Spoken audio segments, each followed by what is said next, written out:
Hello again. Good day. Uh, I wanted to do a another video because Elon Musk has been on the news again a lot lately with Tesla stock going over $1,000 per share, and now him once again being the wealthiest man in the world with an estimated net worth of $300 billion.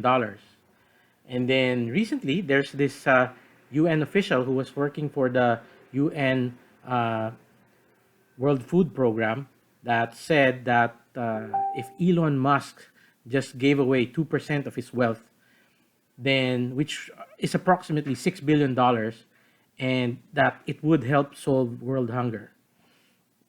Now, the main reason why I would like to discuss this topic because I think a lot of things are being missed because of the discussion and because of all the hype behind the issue, and some people thinking that Elon Musk is actually going to help solve world hunger, which kind of takes the problem out of context. So let's discuss this.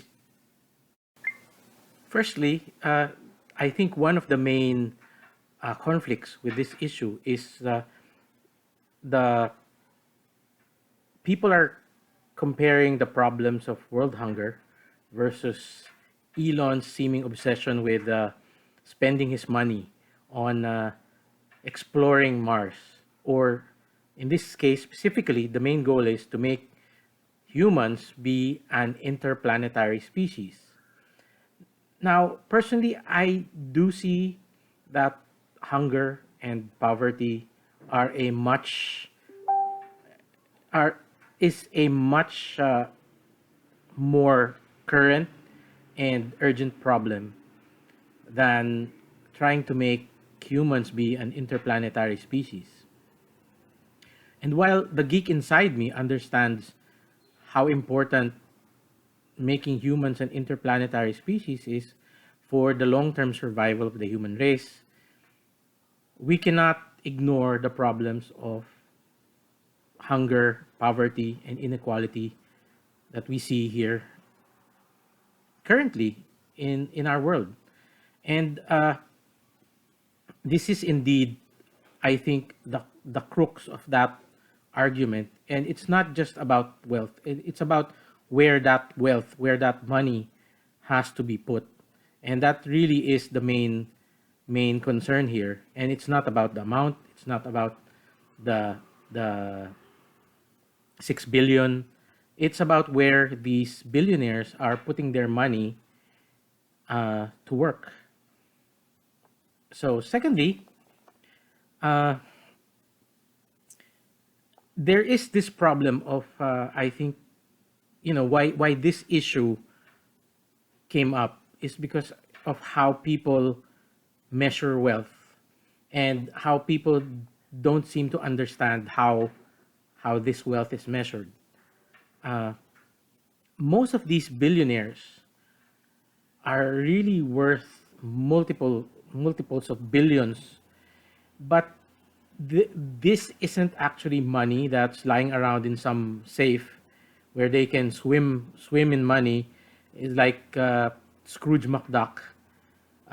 Most of this money, or in fact, not just billionaires, actually, all all pretty much every businessman who is engaged in running an actual business, their money is actually locked up in companies, and it is these companies that have value. It's not as if this money is just sitting around waiting for them to be spent.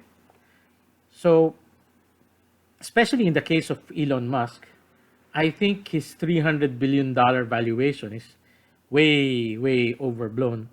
Partly because Tesla right now has an incredibly high PE ratio, which is profit to earnings, which if we take a look at how much the company earns, and comparing it to its current value, it has like a 400 plus PE, which means if Tesla gave back to its shareholders or investors every single amount, every single cent that it makes, and doesn't, reinvest the money it makes into the company, it would take approximately 400 plus years for the investor in its current valuation to make their money back. This is ridiculously high, and which makes me think that no, Elon Musk on paper is probably the wealthiest man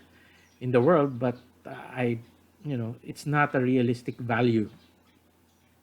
Now, the moment Elon Musk starts to sell his shares, I'm pretty sure the stock value of Tesla will probably go down, making that 2% of his wealth worth much less than $6 billion.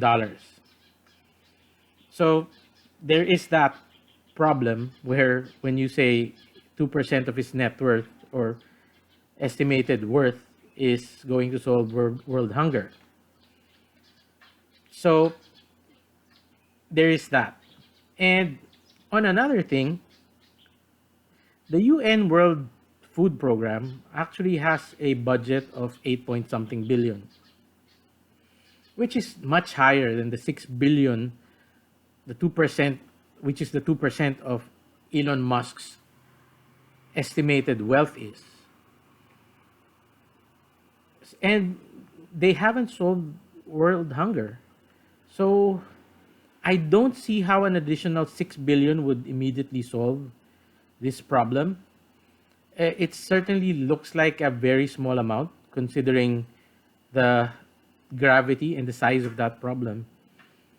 6 billion can probably alleviate world hunger for a little bit, but I don't think 6 billion would be enough to solve a systemic problem. A systemic problem is not something you solve by just throwing money at it. You really have to look at it and solve the problem systemically. And you can't just alleviate it, you can't just solve it by doing feeding programs because the underlying problems would still be there. Now, just to put things into perspective, the United States had $1 trillion. They just spent $1 trillion in stimulus checks to their citizens, and they still haven't solved hunger in the United States. They still have that inequality and poverty problem, which makes me think that the guy who said that 2% of Elon's worth is going to solve world hunger, he's just trying to illustrate a point. It's not actually the amount. He just wants to shine a spotlight on the issue, and that's what really needs to be solved. And basically, it's a question of where we as a people would like to put or invest our money in. So that really is the main point of the question and main point of the problem. And I believe a lot of people are getting lost. Some people are thinking Elon Musk is a hero for saying if the UN can give him a detailed plan or a breakdown of the costs on how his 6 billion would solve world hunger, he would be willing to give it. That's not him actually volunteering $6 billion. That's him actually challenging the UN to show him how it's going to be done, which he knows is not going to be done with $6 billion. So I think both sides of the issue are looking at it in the wrong way. And I think the whole issue only requires us to take an introspective look and look at how we are spending our resources and if those resources are being spent correctly. Well, that's just my 2 cents. Thank you for listening again. Thank you for listening to me. And if you like the stuff you'd like to hear more of my opinions on things, subscribe to FDAT, subscribe there, and click the notification button. Thank you. Bye bye.